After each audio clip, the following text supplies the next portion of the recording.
اعوذ باللہ من الشیطان الرجیم بسم اللہ الرحمن الرحیم الم یروا انا جعلنا اللیل لیسکنوا فیہ والنہار مبصرا ان فی ذلک لآیات لقوم یؤمنون وَيَوْمَ يُنفَخُ فِي الصُّورِ فَفَزِعَ مَن فِي السَّمَاوَاتِ وَمَن فِي الْأَرْضِ إِلَّا مَن شَاءَ اللَّهُ وَكُلٌّ أَتَوْهُ دَاخِرِينَ وَتَرَى الْجِبَالَ تَحْسَبُهَا جَامِدَةً وَهِيَ تَمُرُّ مَرَّ السَّحَابِ صُنْعَ اللَّهِ الَّذِي أَتْقَنَ كُلَّ شَيْءٍ إِنَّهُ خَبِيرٌ بِمَا تَفْعَلُونَ۔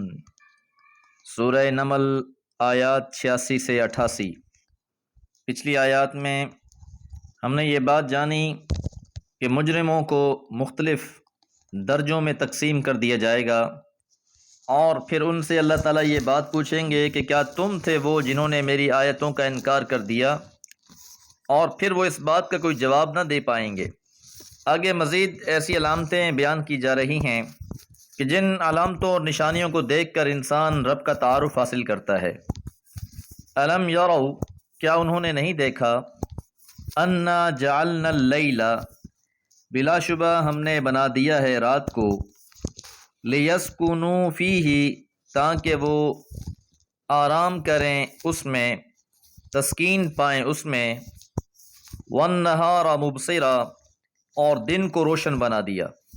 اللہ تعالیٰ نے راتوں کو اندھیرا بنایا ہے تاکہ لوگ آرام کریں، سکون حاصل کریں، اور دن کو روشن بنایا کام کاج کے لیے۔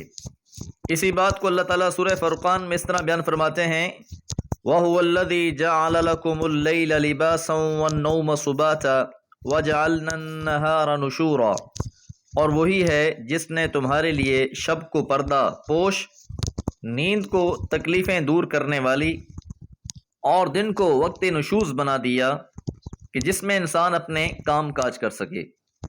ان فی ذالک، بلا شبہ اس میں، لآیات، البتہ نشانیاں ہیں، لقوم یؤمنون، ایسی قوم کے لیے جو ایمان لانا چاہتے ہیں۔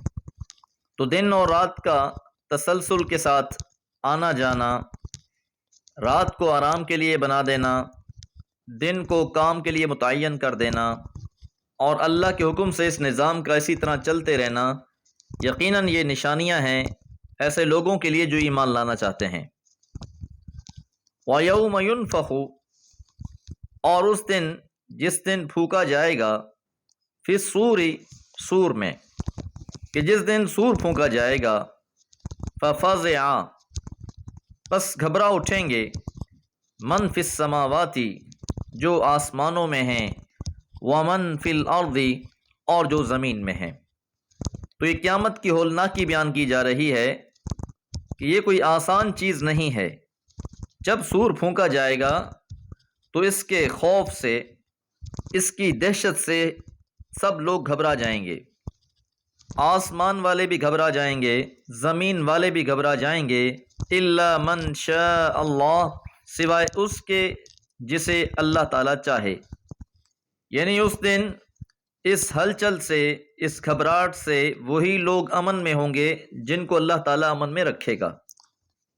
وَكُلٌّ، اور سب، اتوہ، آئیں گے اس اللہ کے پاس، داخرین، سر جھکائے ہوئے، عاجزی کی صورت میں۔ تو جو بھی ہیں دنیا میں، کتنے ہی بڑے لیڈر کیوں نہ ہوں، اپنے آپ کو جو کچھ بھی سمجھتے ہوں، اس دن سب کے سب اللہ کی بارگاہ میں سر جھکائے ہوئے حاضر ہو رہے ہوں گے۔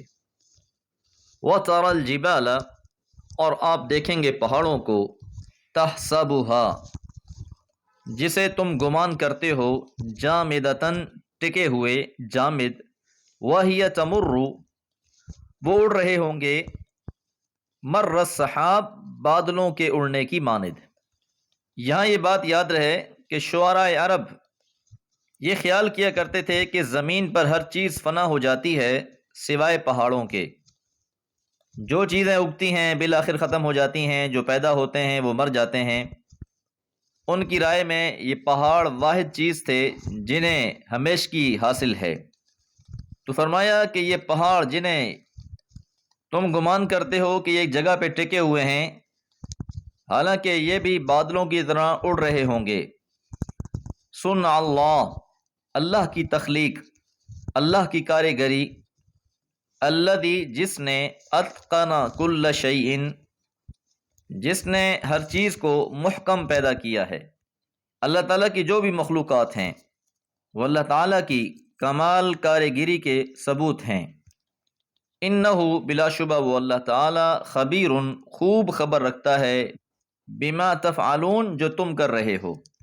تو اصل بات یہ ہے کہ جس مقصد کے لیے یہ ساری بات بیان کی گئی ہے کہ قیامت کا دن کتنا ہولناک ہوگا، کتنی مشکلات والا دن ہوگا، تنبیہ کرنا مقصود یہ ہے کہ جو تم اعمال کر رہے ہو یہ سب اللہ کے علم میں ہیں۔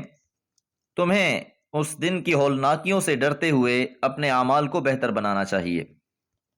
دعا ہے اللہ تعالی ہمیں نیکیوں سے جوڑ دے اور ہماری خطاؤں سے درگزر فرما دے۔ وما علیہ الا البلاغ۔